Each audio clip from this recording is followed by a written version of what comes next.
So one of the things that we will want to define really clearly is, what do we mean by the word awakening?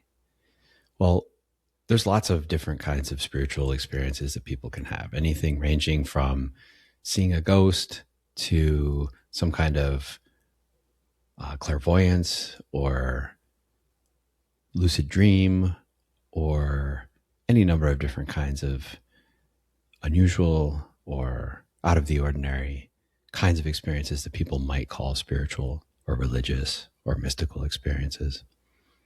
So in Multidharma, what we're specifically referring to is those kinds of experiences that have a profoundly transformative effect on the individual.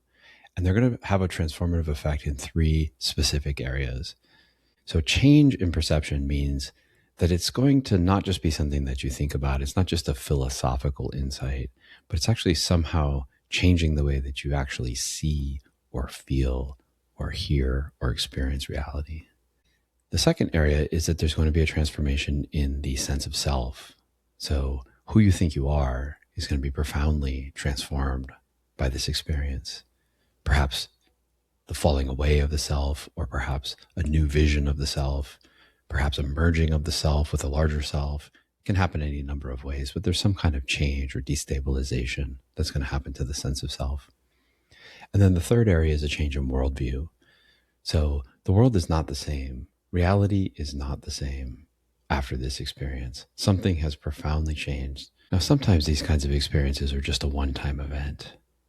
On the other hand, many people will experience some kind of opening of a process of transformation. So there's the initial event, but then there's something that unfolds over time that continues to deepen or continues to open. That's what we refer to as an awakening process. And that is what Multidharma is all about.